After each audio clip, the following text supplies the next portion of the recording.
Vous êtes toujours là. Par conséquent, je ne vois qu'une explication, c'est que le programme vous intéresse et que vous l'appréciez. C'est tant mieux, ça nous fait très plaisir. Il est 7h56, le jour s'est levé pendant que nous regardions ensemble L'homme qui tua Liberty Valance, un très bon western.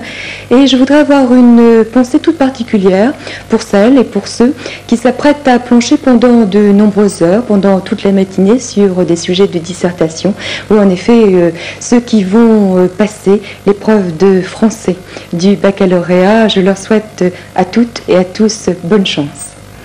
Les derniers rendez-vous de cette grande opération, de cette grande fête du cinéma sur Antenne 2, 8h15. Tout à l'heure, vous pourrez suivre le film de René Clément, Jeux interdits, qu'il réalisa en 1952 et qui révéla la comédienne Brigitte Fossé.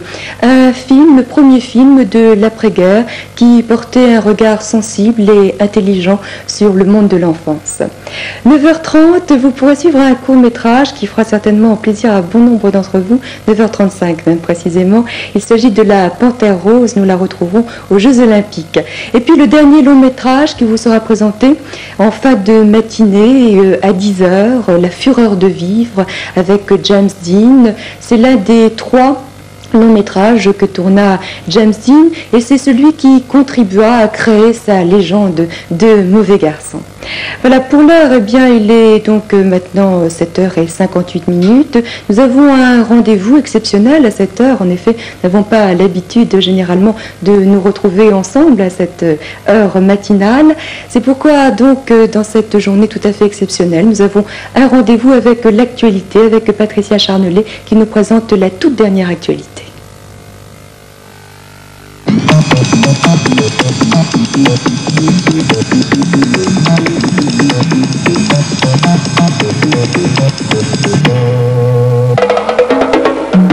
Bonjour.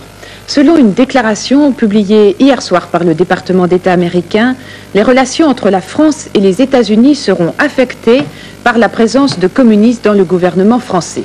Ce texte, approuvé par le président Reagan, précise également que depuis la fin de la Seconde Guerre mondiale, toutes les administrations américaines ont poursuivi une politique reflétant ce point de vue. Et puis la chaîne de télévision américaine ABC rapporte que Ronald Reagan a reçu de François Mitterrand l'assurance que les ministres communistes seraient tenus à l'écart des secrets de la défense nationale. Cette information, je vous le précise tout de suite, n'est pas commentée par la Maison-Blanche. Alors Philippe Châtenay, la réaction du gouvernement américain est une vraie désapprobation qu'on pouvait d'ailleurs un petit peu deviner dès hier dans les déclarations du vice-président américain qui était à Paris, George Bush. C'est ça. À l'Élysée hier, George Bush a dit que la position des États-Unis sur la présence de communistes dans des gouvernements alliés était bien connue. Et en fait, Ronald Reagan n'a fait qu'expliquer cette position qui est connue en effet depuis assez longtemps. Il faut rappeler que Ronald Reagan et son administration sont quand même peut-être l'administration la plus anticommuniste, la plus ouvertement anticommuniste que les États-Unis aient élue depuis longtemps. Alors, c'est un texte de réaction américaine extrêmement pesé. Ils ont attendu que George Bush ait rencontré Mitterrand. Ils ont écrit leur texte longuement et ce texte a été approuvé par Ronald Reagan. Donc, c'est vraiment une position officielle. Alors, dedans, je crois qu'il faut aussi remarquer qu'il y a un aspect d'avertissement aux autres alliés, et en particulier, je pense à l'Italie. C'est-à-dire la France, avec laquelle nous entretenons de bonnes relations, si elle se permet d'avoir des ministres communistes, eh bien, nous ne faisons pas d'exception, nous rappelons notre position et nous exprimons notre désapprobation. Cela dit, en fin de ce communiqué, il y a quand même le souhait que la France et les États-Unis puissent maintenir leurs excellentes relations. Donc peut-être cette condamnation n'est pas aussi sans appel qu'on pouvait le craindre. Mais dans les arguments américains figurent au premier plan finalement les problèmes de défense, même si ce n'est pas implicitement dit dans ce communiqué. C'est ça, c'est les problèmes de sécurité nationale, de défense nationale. Reagan et son administration sont particulièrement intéressés par la défense de tout l'Occident, par la solidarité occidentale, et ils craignent que des secrets de l'OTAN, des secrets militaires, puissent être divulgués par les ministres communistes. Est-ce que les Américains donnent beaucoup de secrets à la France, beaucoup d'informations? Sur le plan officiel, la France fait partie de l'OTAN politiquement, mais non pas militairement. Alors sur le plan officieux, il est évident qu'il y a beaucoup de contacts entre militaires français et américains, entre gouvernements français et américains et entre services de renseignement français et américains. Gérard Sebag, en revanche, à Moscou, c'est plutôt la satisfaction. Absolument, c'est la satisfaction, et pour la première fois, l'agence soviétique TASS donne un commentaire après l'annonce de la présence de ministres communistes dans le gouvernement français.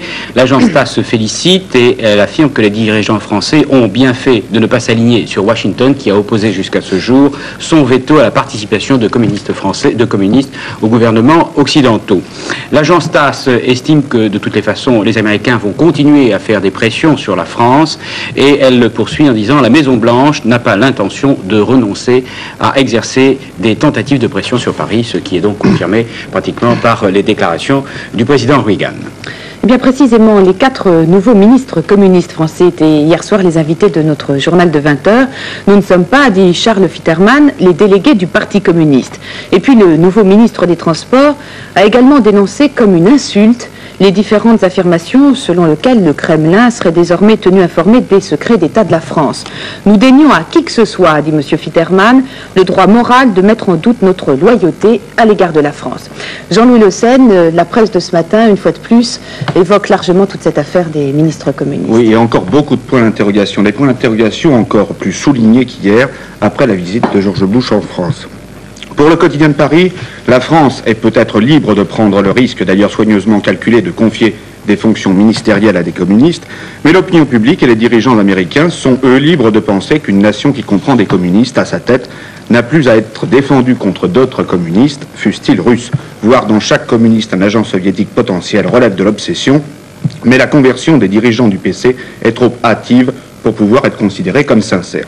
Voilà pour le quotidien de Paris. Inutile de dire que Pierre Charpy, dans la lettre de la Nation, va beaucoup plus loin. Ce n'est pas parce que le Parti communiste n'a décroché que la lanterne rouge dans la nouvelle majorité présidentielle et parlementaire qu'il faut prendre des vessies pour des lanternes, écrit Pierre Charpy. L'image facile du pauvre Jojo troquant son pantalon pour 4 sucres d'orge masque complètement la réalité léniniste du Parti communiste. Mais ce qui inquiète le Figaro, c'est davantage la mainmise du PC sur des secteurs entiers de l'administration. On sait que les communistes aiment bien s'entourer d'hommes sûrs. En clair, cela signifie que les ministres communistes s'efforceront de placer à tous les postes clés et ailleurs aussi des serviteurs zélés. Dans quelques années, on s'apercevra que le passage de ministre communiste a laissé des empreintes indélébiles. Les Échos, eux, ne se prononcent pas. Il faut attendre pour juger. Attendre, par exemple, les premières épreuves internationales. Si alors, comme il est probable, les amis de Georges Marchais trouvent de bonnes raisons d'approuver une nouvelle fois leur grand frère moscovite, alors la preuve sera faite que le loup se trouve bien dans la bergerie. Réponse sous forme de question dans Le Matin de Paris. La question qui se pose à long terme est de savoir si le PC est sur le point d'entamer un processus de social-démocratisation ou s'il souhaite simplement profiter de la situation actuelle pour avoir un répit et refaire ses forces. Interrogation encore dans la presse régionale, où l'on relève avant tout les paradoxes de la présence des ministres communistes au gouvernement. Pour la Charente libre, ce n'est pas le moindre des paradoxes de la gauche au pouvoir. Accueillant des communistes, elle est beaucoup plus atlantiste, européenne et pro-israélienne, et dans le même temps beaucoup moins pro-soviétique que ne l'étaient les partis de droite. Mais paradoxe des paradoxes pour la montagne, finalement, c'est l'Union soviétique qui semble la plus embarrassée par cette novation. Conclusion logique de cette revue de presse avec René Andrieux de l'Humanité.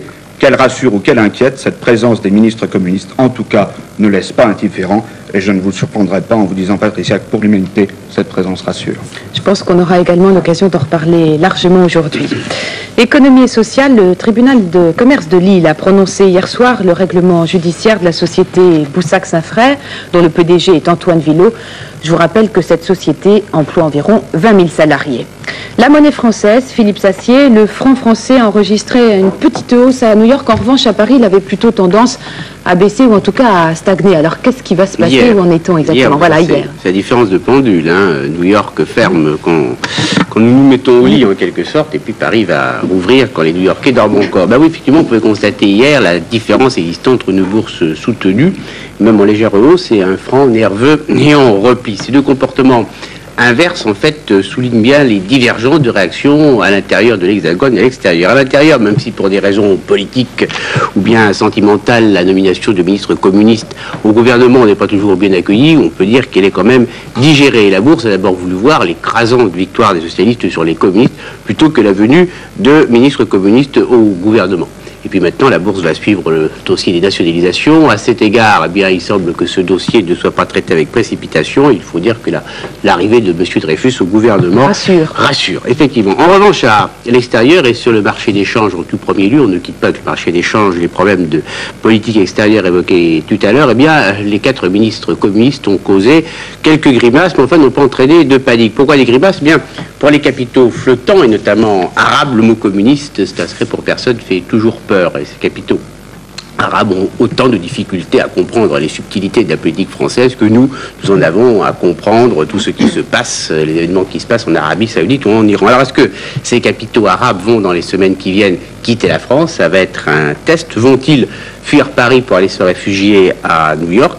Bref, vont-ils estimer que toutes les opportunités d'investissement en France passent après la crainte de ces ministres communistes? On estime actuellement à environ 30 milliards de francs ces capitaux arabes liquides capables de quitter le pays assez rapidement. Enfin, on verra ça dans les jours qui viennent. Les ministres de l'Industrie des 10 pays de la Communauté européenne se sont mis d'accord très tôt ce matin à Luxembourg, après 12 heures de négociations, sur un accord global concernant la sidérurgie européenne.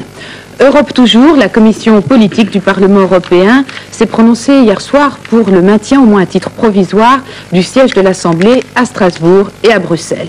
Et puis aujourd'hui à Paris, une visite officielle de 24 heures de Pierre Elliott Trudeau. Le Premier ministre du Canada sera reçu ce matin par Pierre Mauroy et puis il déjeunera avec le président de la République, François Mitterrand. Jean-Paul II pourrait regagner le Vatican dès la semaine prochaine. C'est en tout cas ce qu'ont laissé entendre ses médecins hier soir, après la publication du premier bulletin de santé depuis son hospitalisation samedi dernier. Ce dernier bulletin de santé, vous l'imaginez, a rassuré considérablement tous les Italiens.